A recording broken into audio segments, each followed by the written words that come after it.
ఈ చెరువులను చెరబట్టిన వాళ్ళ నుంచి విముక్తి కలిగించాలన్న ఏకైక లక్ష్యంతోనే ఈరోజు చెరువులను ఆక్రమించుకున్న వాళ్ళను ఎవరిని వదలకుండా ఉక్కు పాదంతో అణిచివేయాలన్న ఆలోచన, అందులో నిర్మాణాలను ఏ ఒత్తిడి వచ్చినా వెనక్కి తక్కకుండా తొలగించాలన్న ఆలోచనతోనే ఈరోజు ఈ చెరువులలో ఉన్న అక్రమ కట్టడాలను కూలగొడుతున్నాము.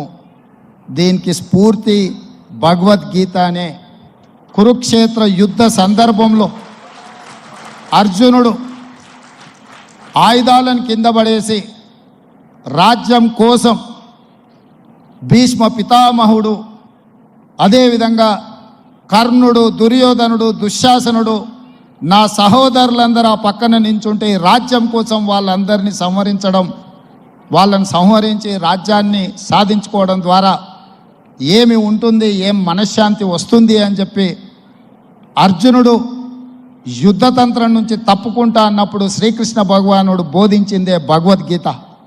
చంపేదెవరు, చంపించేదెవరు, లోక కళ్యాణం కోసం నీ బాధ్యతను నెరవేర్చాల్సిందే. ధర్మం బ్రతకాలి, అధర్మం ఓడాలి అంటే నువ్వు యుద్ధం చెయ్యాల్సిందే అనే యుద్ధ నీతిని ఆ రోజు అర్జునుడికి బోధించింది శ్రీకృష్ణ భగవానుడు.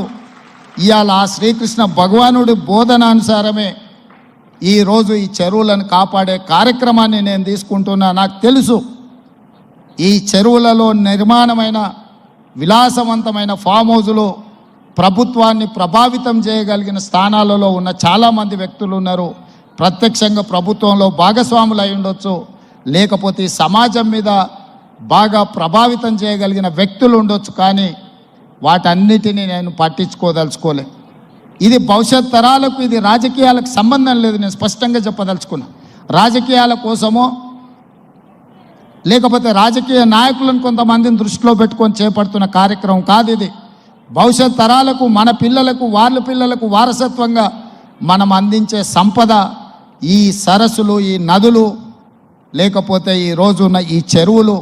ఈ ప్రకృతి సంపదను మనం విధ్వంసం చేస్తే ప్రకృతి మన మీద కక్ష కడుతుంది. ప్రకృతి మన మీద ప్రకోపిస్తే మనం చెన్నైలో చూసినాం, అదేవిధంగా ఉత్తరాఖండ్లో చూసినాం, నిన్నగాక మొన్న వాయనాడు, మనం కేరళలో చూసినాం. ఈరోజు ఇలాంటివన్నిటిని దృష్టిలో పెట్టుకున్నప్పుడు